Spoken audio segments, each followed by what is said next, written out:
अब ये मूल ज्ञान किसी के पास नहीं है।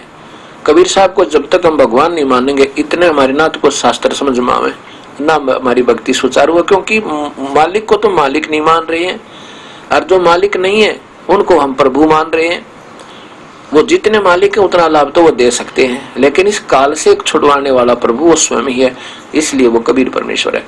तो ये दास एक बार ये देखने के लिए गया, कुछ हमारे साथ सेवक थे,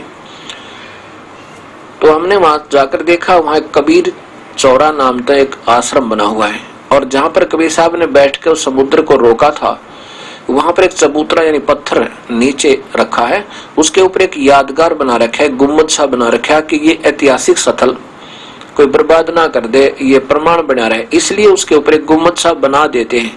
वहां घंटी गुंटी नहीं बांध रखी, उसकी पूजा नहीं होती, वो तो सिर्फ केवल ये बनाए यादगार बनी रहे सदा के लिए, ये प्रमाण रहे कि वास्तव में ये ऐतिहासिक जो है ना कहानी यहाँ पर वास्तव में सत्य थी। और उसकी देखभाल के लिए एक व्यक्ति रखा जाता है, उसको महंत कहते हैं, वो रखवाले होते हैं उस ऐतिहासिक स्थलों के। अब वो नादान स्वयं महंत बन गया, पूजा करवाने लगे, अपने दंडवत कराने लगे, और फिर नाम देने लगे। ये बात नहीं बिगड़ा, क्योंकि प्रभुता के भूखे हम प्रभु के नहीं है। महंत तो केवल एक रखवाले होते हैं उन ऐतिहासिक स्थलों का मेंटेनेंस कराने के लिए, उनको बनाए रखने के लिए, और उनका बस इतना ही काम होता है। तो वहां हम उस महंत जी से मिले, उन्होंने बताया कि हमारी कई पीढ़ी से इसमें रहते हुए आ रहे हैं, वहां 10-15 कमरे भी बने हुए आने वाले अतिथियों को रुकने के लिए, और वहां उन्होंने एक दान पात्र रखा है, उसमें 10-5 रुपए डाल देते हैं।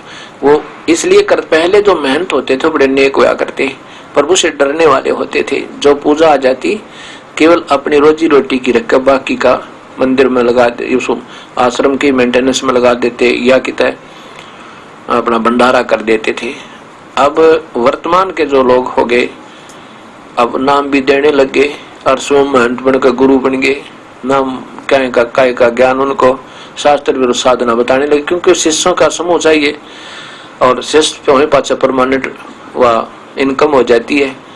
और वैसे तो कोई दार्शनिक आवा, कभी 10 रुपए चढ़ा जाए, कभी ना चढ़ावे। ये समस्या हल कर ली इन्होंने आप पे कि चेले शिष्य बन जाएंगे तो वो आए महीने या साल में 6 महीने में जरूर आया करेंगे, मेले धर दिए हैं, उस तरह वो ड्रामा बना लिया अपनी रोजी रोटी को, मतलब और ज्यादा कर्म बिगाड़ने का। तो ऐसे वो परंपरागत उस महंत जी ने वहां बताया कि हमारी काफी पीढ़ियां पीछे से ऐसे आती रही हैं, और मैं अब वर्तमान में हूं, वो काफी वृद्ध है, वहां पे 80-75 साल की आयु अवश्य होगी। उसने फिर बताया, वो जो दास ने पढ़ा था सुना था, जो का त्यों बताया कि ऐसी ही है। फिर हम उस मंदिर में गए, वहां देखा वहां कोई मूर्ति पूजा नहीं है, मूर्ति तो एक तरफ रखी, वहां तो कोई जा नहीं सकता, उससे 10 फुट दूर ही रहना पड़ता है। एक ऐसे वो बना रखा है, बैरियर सा बना रखा है, उसमें पाइप सी गार्ड का है, और वहां कोई पूजा नहीं होती मूर्ति की। अब वहां वो पांडे झाड़ा लगाते हैं, पानी से चंदे बेकर, और नू आ जाओ लगवा लो, धर दो 10 रुपए। ये उनकी अपनी सोच होगी, लेकिन ये प्रारंभ नहीं था भक्ति का। तो हमने वहां पर पूछा उन पांडवों से कि यहाँ पर छुआछात क्यों नहीं होती? अन्य मंदिरों में तो कोई कुछ नहीं देता था पहले शूद्रों को, अन्य जाति वालों को। तो वो कहने लगे, पता ये प्रभु कृपा है,